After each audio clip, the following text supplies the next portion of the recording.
simple story of a simple people, but with a lesson for all mankind. High up on Mount Tichoukt, in the heart of what is now Morocco, live the Sghouchens, one of the poorest, most primitive of the Barbary tribes. Following the Berber custom, the women's faces are uncovered but tattooed. From childhood, Sghouchen men wear a topknot of hair. Berber legend has it that by this handle, the angel of death will lift them to paradise. They keep it ready, coiled and protected, under their turban. For the rest, their djellaba, their dress, is basically the same as the rough serge robe and the leather sandals that European peasants wore throughout the Middle Ages. Primarily shepherds, the Sghouchens are good swordsmen and excellent riders. And when necessary, fierce warriors. For centuries, they had looked with envy from their barren mountain heights across the plain below, the fertile valley of Skura.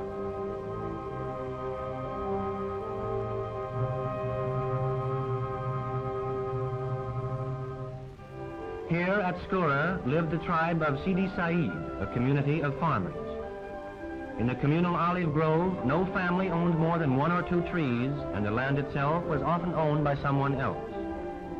Conflicts between land and tree owners were common, and discussions animated.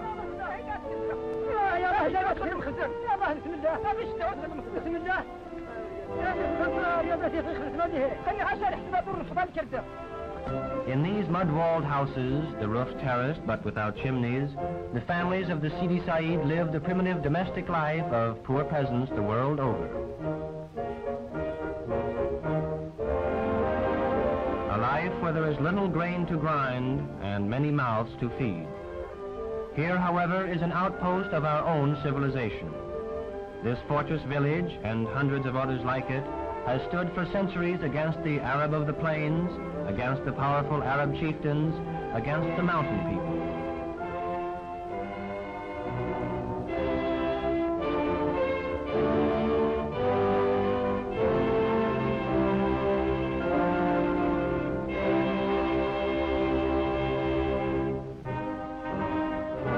Year after year, through the centuries, the bitter winter weather would force the Sghouchen down from Mount Tichoukt into the pasture lands below.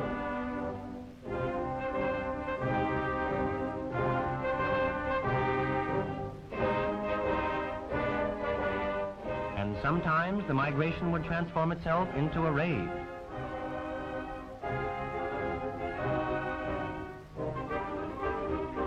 At Skura, the alarm is sounded.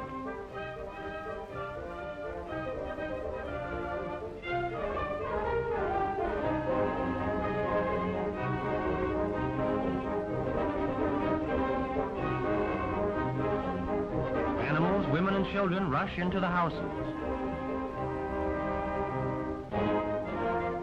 In 1929, France intervened to bring order. A post was established commanding the valley, and an officer of native affairs assigned to maintain the peace. By treaty, lands were assigned each tribe.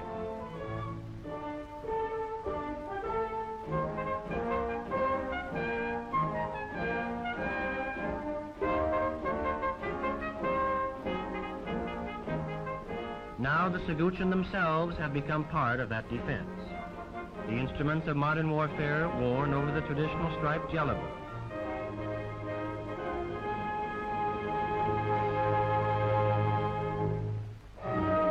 While others moved to the cities to become part of the life that was transforming their ancient tribal ways.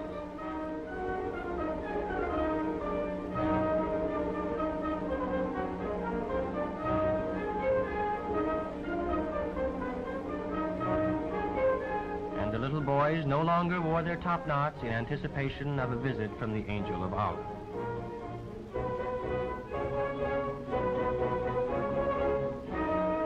For on Tichoukt, where the treaty had placed them, this nomadic people were unable to grow the grain they needed.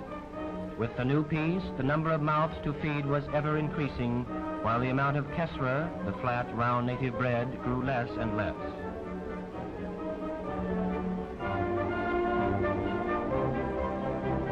Throughout Morocco, grain is a vital problem. Even in the fertile plains, it has become necessary to trade the old wood plow for the modern tractor.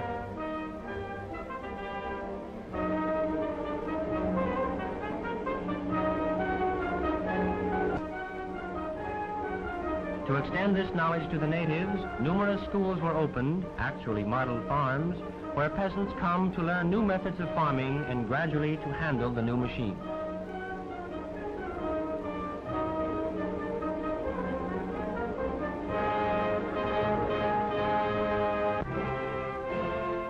And so at Skura, one memorable day in March 1946, a delegation from Sidi Said journeyed to the fort in their valley.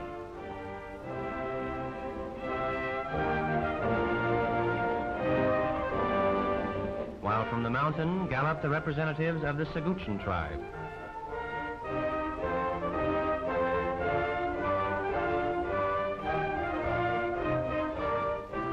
A great Diema, or assembly, had been called to propose that the two tribes, traditional enemies, come together to improve collectively the uncultivated land in the plains. The technician who will direct the project makes a proposition. The new cleared land will belong half to the Sidi Said of the valley, theoretically the owners, and half will be ceded by the Magzin, the state, to the Sghoochen tribes of the mountain who are now without sufficient land to grow their food.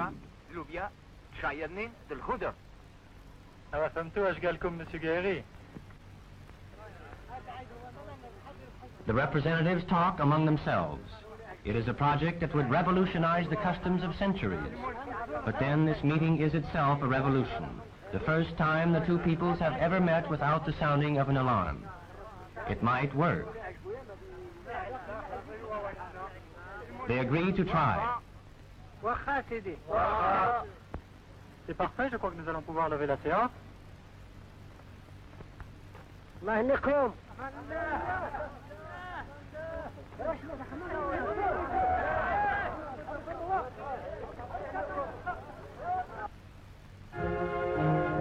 It is 1 year later.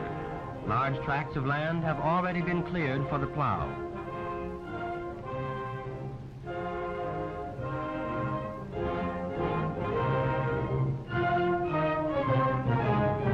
By axe and by fire for the ordinary brush.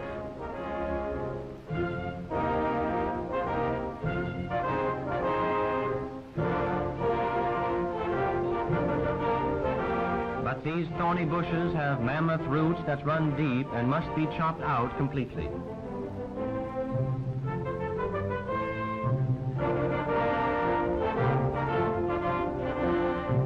Trees, fine old cedars, are felled by a single tug from the tractor.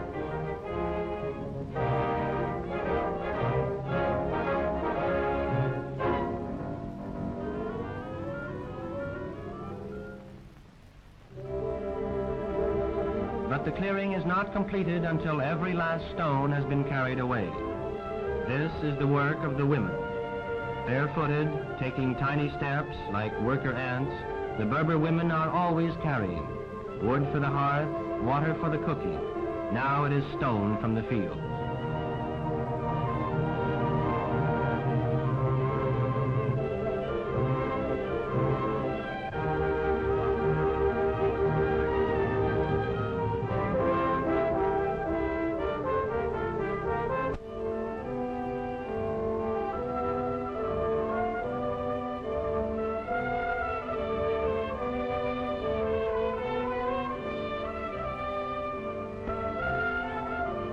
Thus, the descendants of generations of nomadic tent dwellers have moved at last into the stone houses of civilization.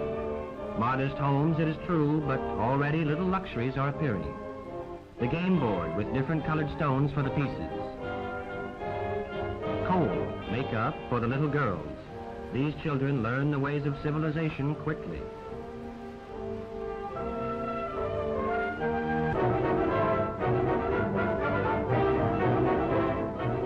In the center of the valley, a souk has been built, a supermarket. The souk is a fair where each Friday the natives come to chat and to laugh together, to buy and to sell, to exchange both news and merchandise.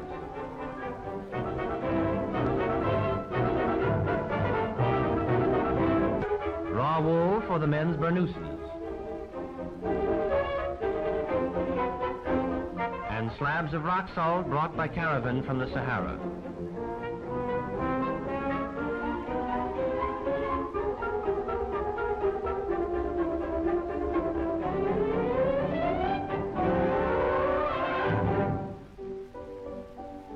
There is also a school here. At noon, the young scholars have their lunch together in the open air. Many of them have to walk miles each day to get here. أحمد. سعيد إدريس. سعيد. عبد القادر.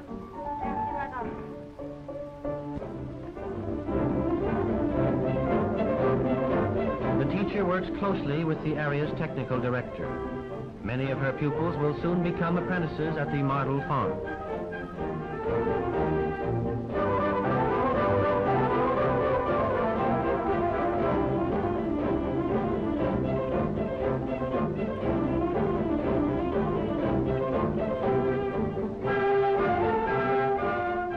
He can afford to be proud of these apprentices. Less than 2 years ago, the young men now working these machines were shepherds on Mount Tishout.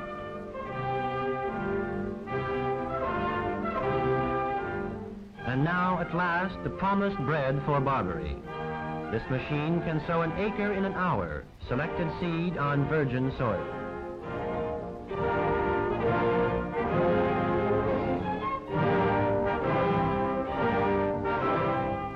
This old Berber repeats the solemn motions of sowing.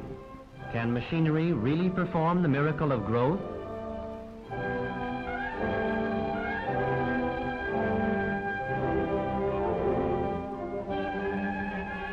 The land is good, but now a new problem.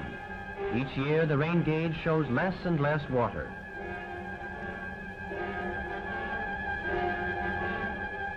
Water here is scarce and precious. The women carry it from miles afar in goatskin bags.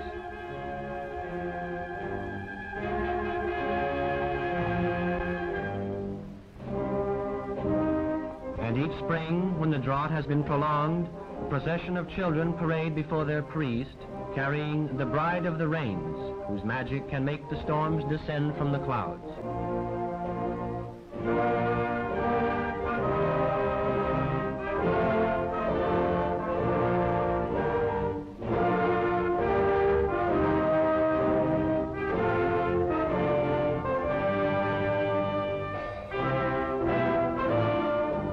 But this year, anguished prayer has been supplemented by a practical plan. An irrigation canal will bring them their precious water from a river in the next valley.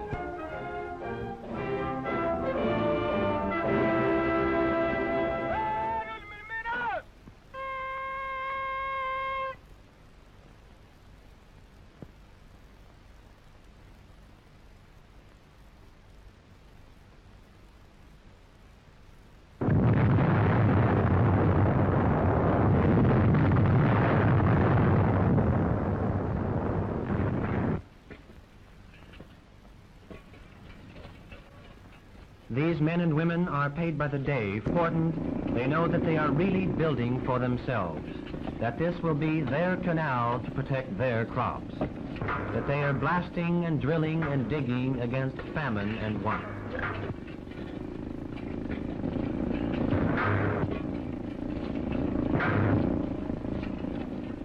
Once the canal has been dug, mortar and stone are needed.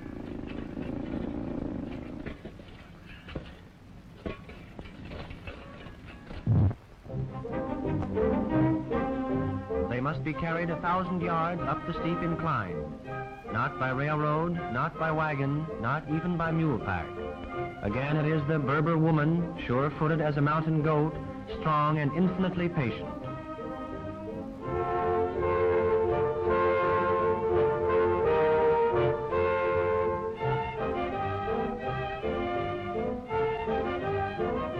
All day long, the women mount and descend in an unbroken line, just as, in ancient times, their sisters in Egypt once toiled.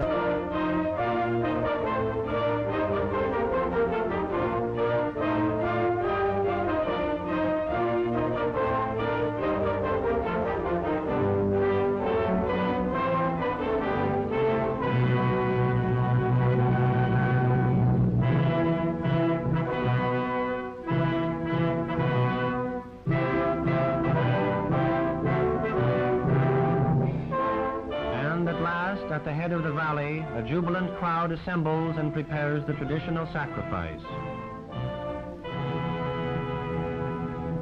And now, for the first time, the life-giving water flows into their canal. Peasants and workers join together in triumphant procession.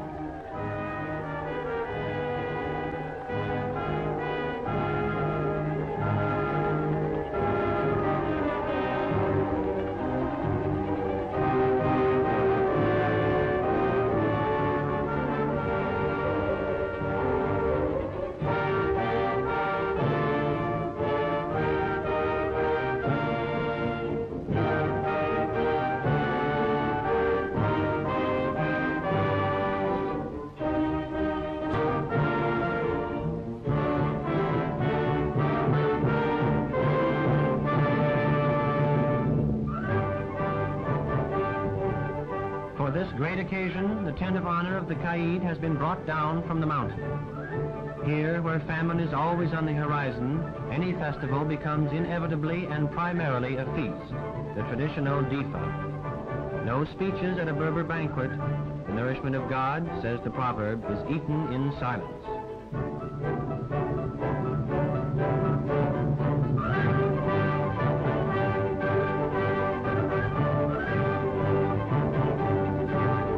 Bowls are not forgotten.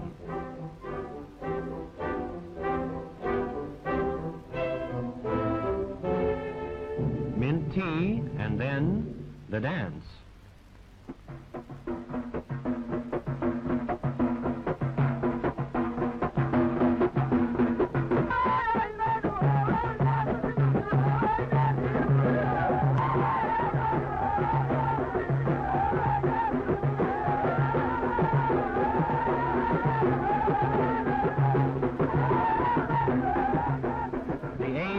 Like the ancient bacchanal, is danced by everyone, all inspired by a common joy. Today, these men and women dance because fresh water has been brought into their plain. They dance because tomorrow, and on all future tomorrows, there will be bread in abundance for all. Today they dance together, men of the Sghroushn tribe and men of the tribe of Sidi Said, traditional enemies.